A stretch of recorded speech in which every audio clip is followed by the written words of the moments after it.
It was one of those clear spring mornings when the air feels fresh and hopeful, making you forget your back still aches from the cold months before. I had been awake since early morning, sipping coffee that had gone lukewarm, mentally going over everything I still needed to pack. After living in the same house for over 20 years, it was finally time to move. Letting go wasn't easy. Every corner of the home held memories, from faded photos to scratched furniture.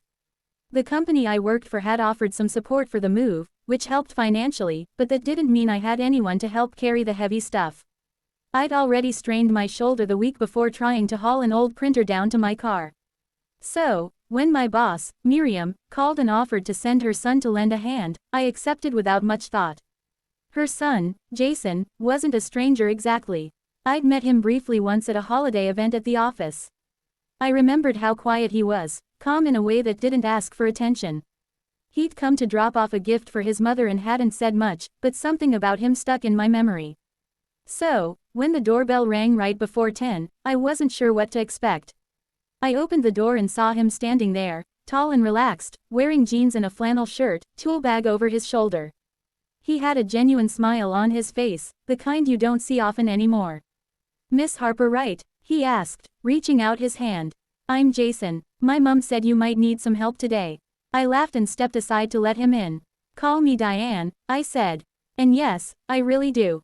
He looked around the living room, now cluttered with boxes, some sealed, others still open and spilling over.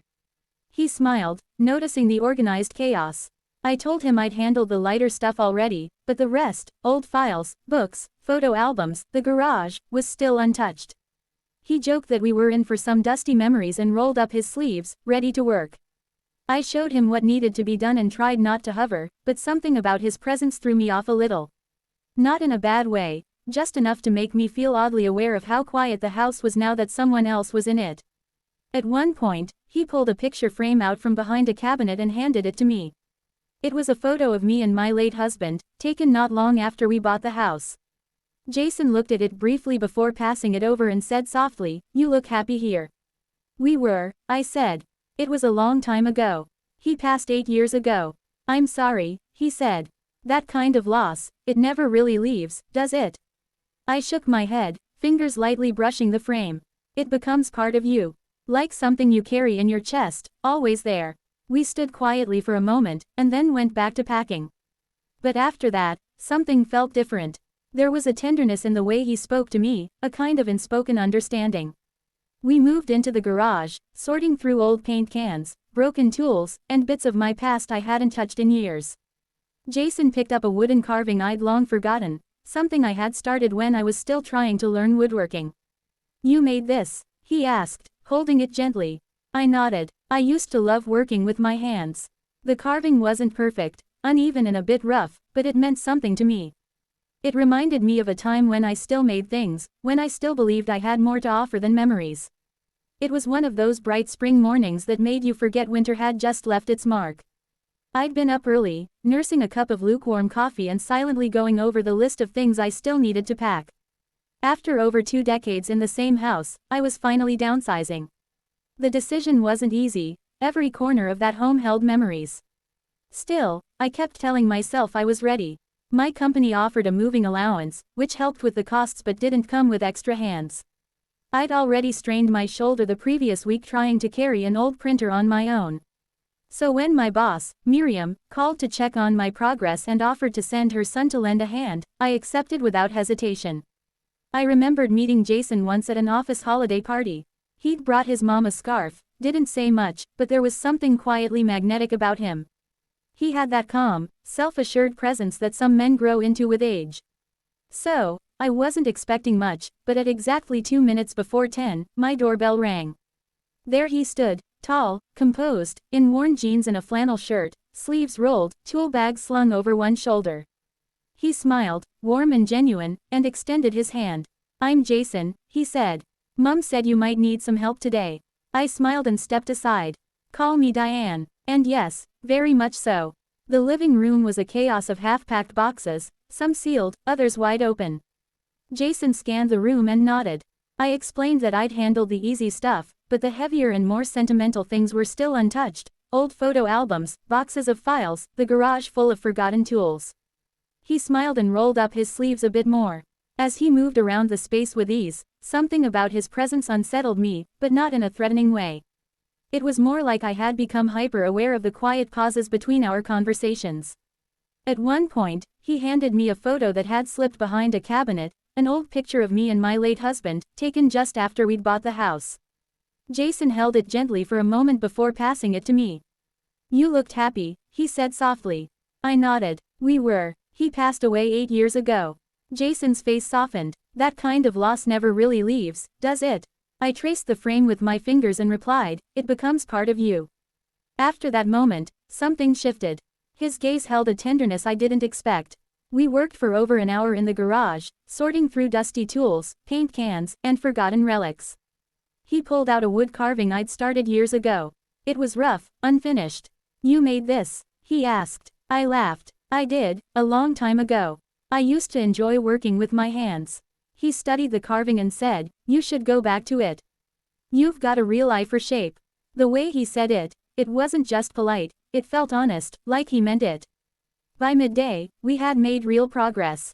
I insisted he take a break, made fresh coffee and sandwiches, and we sat by the window while the wind stirred the trees outside.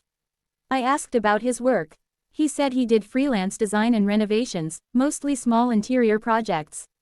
It made sense, the tool bag, his ease around furniture.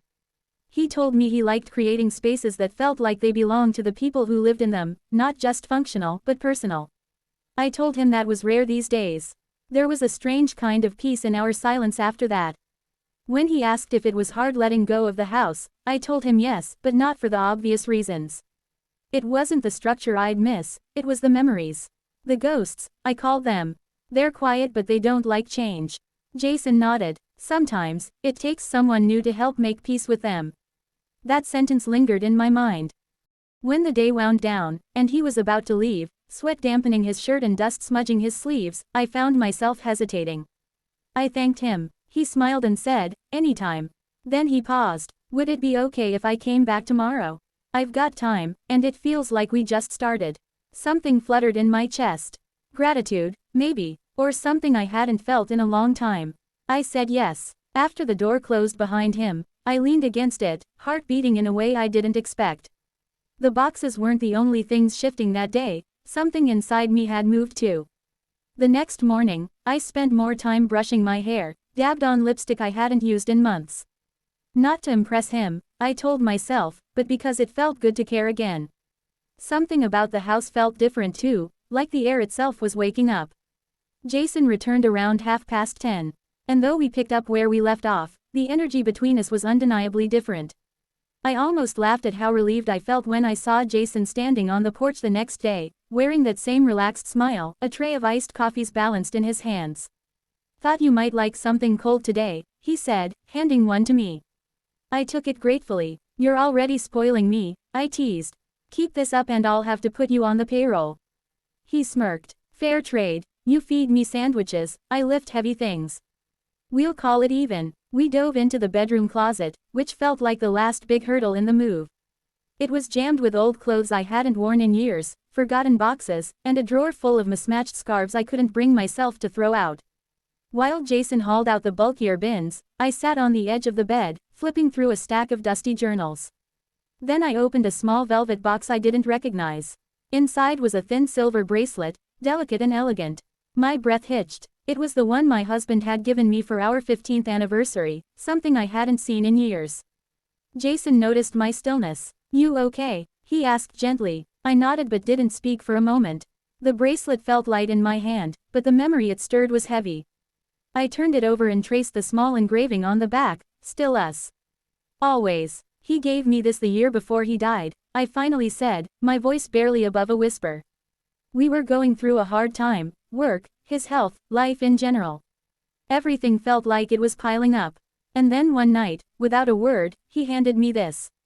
No speech, just a quiet moment, and this bracelet." Jason sat beside me, not too close, but close enough that his presence felt warm and grounding. "He sounds like someone who really saw you," he said softly. I nodded, blinking back the sudden sting behind my eyes. He did, even when I couldn't see myself. We stayed like that for a while, wrapped in quiet. No pressure to speak, No awkward tension, just stillness, the kind that felt rare and safe. And then, unexpectedly, Jason said something that caught me off guard. You know, I never really thought of my mom this way. As someone who had a life before me. Before her job. Before being a parent. Before being a mother, Jason finished. I turned to him, meeting his eyes. It's easy to forget, isn't it? I said softly, that people have layers. That we weren't always the roles we play. He nodded, a thoughtful look crossing his face. Maybe that's what I like about helping you move, he said. It's not just boxes, it's stories. Pieces of who you were, and who you still are. There was something about the way he said it that tightened gently around my chest. Not painful, just tender, deeply felt. I didn't know what to say, so I handed him a box of old records. If you want to know who I was, this might help, I smiled. He flipped through the stack, amused. Fleetwood Mac, Joni Mitchell, Carole King, he read aloud, grinning. You've got taste. When the day wound down, and he was about to leave, sweat dampening his shirt and dust smudging his sleeves, I found myself hesitating. I thanked him. He smiled and said, anytime. Then he paused. Would it be okay if I came back tomorrow? I've got time, and it feels like we just started. Something fluttered in my chest. Gratitude, maybe, or something I hadn't felt in a long time. I said yes. After the door closed behind him, I leaned against it, heart beating in a way I didn't expect. The boxes weren't the only things shifting that day, something inside me had moved too. The next morning, I spent more time brushing my hair, dabbed on lipstick I hadn't used in months. Not to impress him, I told myself, but because it felt good to care again. Something about the house felt different too, like the air itself was waking up. Jason returned around 10:30. And though we picked up where we left off, the energy between us was undeniably different. I almost laughed at how relieved I felt when I saw Jason standing on the porch the next day, wearing that same relaxed smile, a tray of iced coffees balanced in his hands. Thought you might like something cold today, he said, handing one to me. I took it gratefully. You're already spoiling me, I teased. Keep this up and I'll have to put you on the payroll. He smirked. Fair trade. You feed me sandwiches, I lift heavy things. We'll call it even. We dove into the bedroom closet, which felt like the last big hurdle in the move. It was jammed with old clothes I hadn't worn in years, forgotten boxes, and a drawer full of mismatched scarves I couldn't bring myself to throw out. While Jason hauled out the bulkier bins, I sat on the edge of the bed, flipping through a stack of dusty journals. Then I opened a small velvet box I didn't recognize. Inside was a thin silver bracelet, delicate and elegant. My breath hitched. It was the one my husband had given me for our 15th anniversary, something I hadn't seen in years.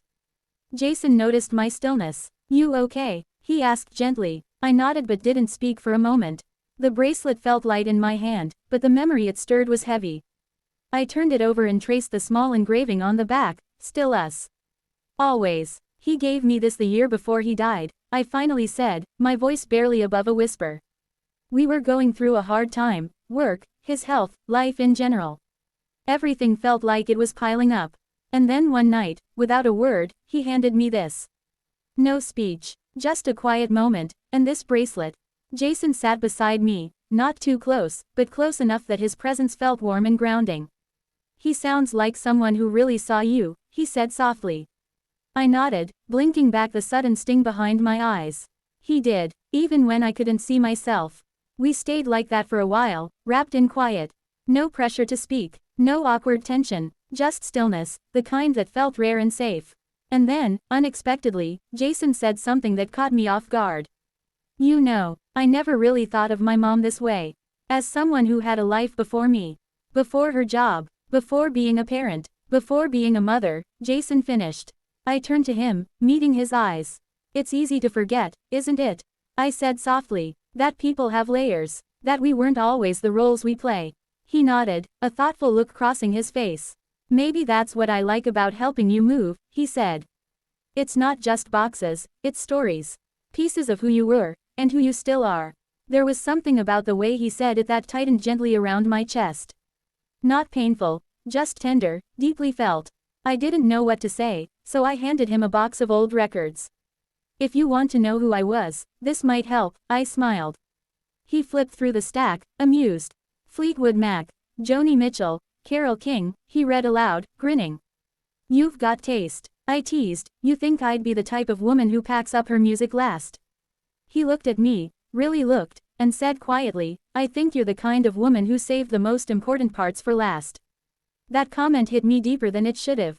My cheeks warmed. I wasn't used to being seen like that anymore, not just as a colleague, a neighbor, or someone's widow. But as a woman with depth, a past, and layers she hadn't even dusted off in years. We kept working, but the atmosphere had shifted. Each box unpacked felt more like sharing pieces of myself. Every moment grew more comfortable, more familiar. At one point, I stretched to reach a heavy box from a high shelf and lost my balance slightly. Jason reacted instantly, his hands catching my waist to steady me. For a few heartbeats, we were close, closer than we'd ever been. I could see the soft flecks of green in his hazel eyes. He didn't move, neither did I. Careful, he murmured, his voice low. You don't want to get hurt. I'm fine, I murmured, but I wasn't sure I believed it myself. There was something fragile about that moment, something deeper than just physical closeness. It was emotional, raw, and that made it more terrifying than anything. Later, over lunch, I caught Jason watching me, not in a way that felt intrusive, but in a way that made me feel seen. Like I still mattered, like I hadn't disappeared into the background of my own life. You have a very calm energy, I said to break the silence. He smiled. It's a defense mechanism. I overthink everything, so I try to at least look calm on the outside. I chuckled. That's a good trick. You should teach it to me. He laughed and said, somehow, I think you've got more strength than you let on.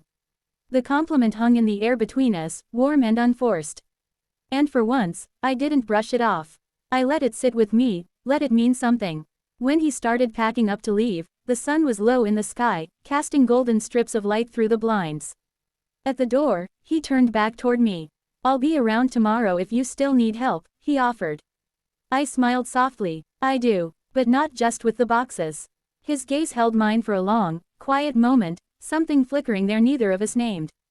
I'll see you tomorrow, he said.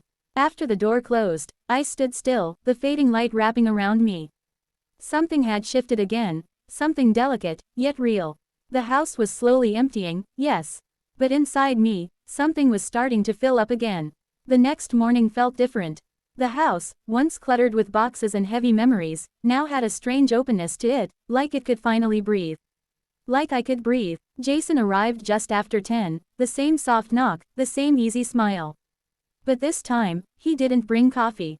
Instead, he handed me a small paperback with 2 warm croissants tucked inside. Thought you might like these, he said. You're definitely spoiling me, I teased as I stepped aside to let him in.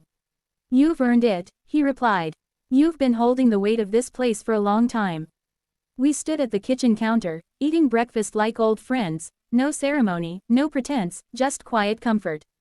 The kitchen, with its chipped countertops and faded wallpaper, somehow felt warm again, like it was remembering how to be a home. After breakfast, we moved to the sunroom. Only a few boxes remained, mostly filled with old art supplies, canvases, worn brushes, and half-used tubes of acrylic paint.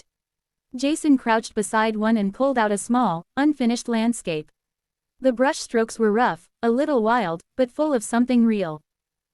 Did you paint this? He asked. I hesitated, then nodded. Years ago, before life got too noisy.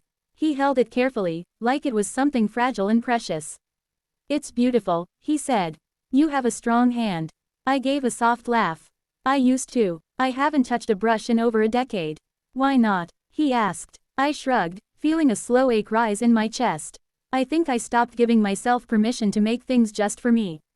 Life gets busy, then it gets quiet. And somewhere in between, you forget who you were. Jason leaned against the doorway, still holding the painting like it meant something. You should start again, not for anyone else, just for you. His words landed softly but deeply, like a small stone dropped into still water. I didn't reply. I didn't have to. He could read it on my face, that strange blend of grief and yearning. We spent the rest of the afternoon in a steady rhythm that felt almost sacred. He lifted, I sorted. We traded childhood stories, scraped knees, embarrassing crushes, failed first loves. There was no trying to impress each other. No roles to play, just 2 people existing honestly in the same moment. While lifting a box together, our hands touched. Neither of us pulled away. You've got paint on your fingers, he said with a soft grin. I laughed. I was digging through the art supplies. He tilted his head. It suits you. Something about that simple sentence stopped me. I didn't know how to respond, so I didn't. But my eyes lingered on his face longer than they should have, long enough to notice the faint freckles on his cheek, and the subtle way his lips curved when he was thinking. Later, we took a break in the backyard. The late afternoon sun stretched golden shadows across the lawn. I brought out 2 lemonades and we sat on the steps, staring at the tangled, overgrown garden. This place has a quiet kind of beauty, Jason said. Even with the weeds. I smiled. That's how I feel most days. He looked at me for a moment, something unreadable in his expression. I hope you know you're allowed to bloom again. There was something about the way he said it, that I was allowed to bloom again, that made me inhale just a little too sharply. It wasn't just about the garden. I knew that. It was about me. About the layers I'd grown used to wearing, the ones I forgot were still there. We sat in silence, letting the lemonade cool in our hands and the breeze move around us gently, like it knew we both needed softness. As the sun dipped lower, I stood to go inside. Jason followed, and as we stepped back into the hallway, my foot caught on one of the old loose floorboards. I stumbled. Instantly, he reached out, his arm wrapping around my waist to steady me. You okay? He asked, his voice low and close. I nodded, but my breath caught. We were inches apart. His hand was still resting on me, and neither of us moved. My heart thudded in my chest, loud and alive. I began, but couldn't finish. Then I said, quietly, I think I forgot what it feels like, to be seen, to be held. Jason's eyes held mine for a long moment. You deserve both, he said. And not just in passing. The weight of the words settled between us. Not heavy with fear, but full of something real, something quietly building across days filled with dust, stories, and open boxes. Still, we didn't cross any lines. Not yet, but when he finally stepped back, the way his fingers lingered at my side said everything. He picked up his bag slowly, as if unsure how to leave. I'll be back tomorrow, he said. I nodded, standing in the doorway. I know. As he stepped into the dusk, I added softly, I'll be here. When the door shut, I stood there for a long while. The air was still warm with everything we hadn't said out loud. Something inside me had cracked open, quietly, gently, a bloom of ache and awareness I hadn't felt in years. But for the first time, it didn't scare me. The final day of the move came quicker than I expected. Only a few boxes remained now, mostly things I'd avoided until the end, pieces too sentimental to face at first. The sun was already high when Jason arrived, shirt slightly wrinkled, that easy smile still firmly in place. He didn't bring coffee or croissants that morning, just himself. And oddly, that felt like more than enough. Morning, he said as he stepped inside. Morning, I replied, my voice warmer than I meant it to be. You ready for the last round? I asked. He nodded, but neither of us moved toward the stack of boxes right away. Instead, we found ourselves drifting to the kitchen again, like we were both looking for one last quiet moment before everything changed. The space was familiar now, filled with something more than just silence. We didn't speak, but it wasn't uncomfortable. It was full, like the stillness was speaking for us, carrying all the things we hadn't yet dared to say. Eventually, we moved back to the living room. I pointed to a box by the window. That one's full of old letters, from friends, from my husband, even from myself when I was younger, I said. I haven't opened them in years. Jason crouched beside it, running his fingers slowly along the cardboard edge. Letters are time machines, he murmured. You ever read one and forget what year you're standing in? All the time, I said, a quiet smile tugging at my lips. He looked up at me, eyes holding mine a little longer than expected. You're not the same woman who stood in this room a few days ago, he said. I tilted my head, unsure how to respond. He stood up slowly. No, really, you've been carrying so much in silence. But now, it's like you're finally letting yourself exhale. His words hit deeper than I thought they would. Like he'd been watching my heart open little by little, gently, without comment, until now. Jason took a breath, and then another, as if steadying himself. I've been thinking about something, he said. About you. About this. He didn't explain right away. And I didn't rush him. I just stood there, listening. I didn't expect this to happen, he admitted. I thought I was just helping my mom's coworker move a few boxes. But then I met you. And you weren't what I expected. I swallowed, quietly. What did you expect? He shrugged. I don't know. Someone grateful, maybe. Kind. He paused, then added, but you're more than that. You're smart, funny, strong, and beautiful in a way that makes people stop without even realizing why. I felt a warmth spread through my chest, blooming quietly at his words. It had been so long since someone spoke to me like that, not just with sweet nothings but with honesty. With gentleness and clarity. I stepped a little closer, my fingers lightly brushing the edge of one of the boxes. And what do we do with this? I asked, my voice barely above a whisper. Now. He looked at me, the moment stretching, full of quiet meaning.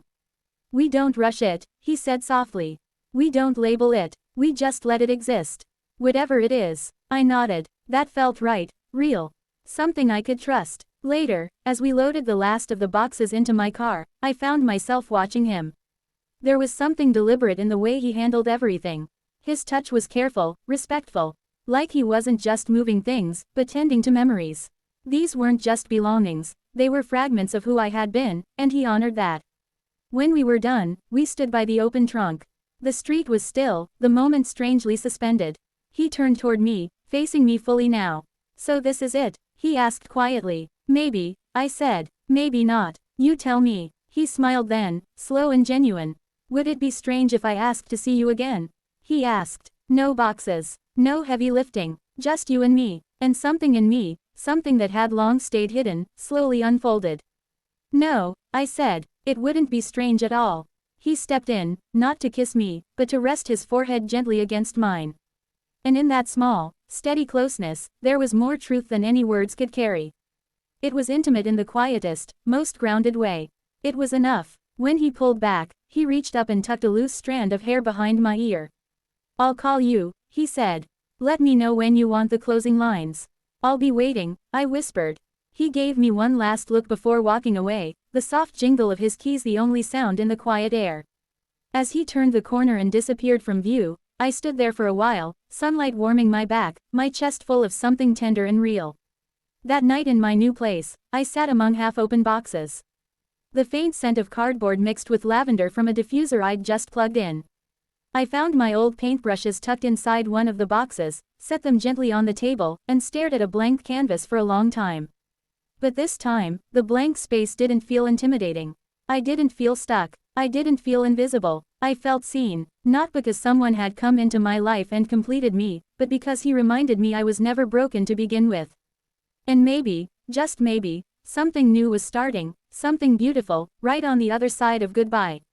Thank you for reading this heartfelt journey of rediscovery, quiet connection, and emotional healing. If this story touched something in you, please subscribe and hit the notification bell so you don't miss out on future stories just like this. Your support means the world. It helps us continue sharing these powerful, raw, and deeply human moments. Keep reading, keep feeling, and never forget, you are never too lost to begin again. Disclaimer. This story is a dramatized, fictionalized narrative created for entertainment purposes only. While inspired by real emotional themes, any resemblance to actual people or events is purely coincidental.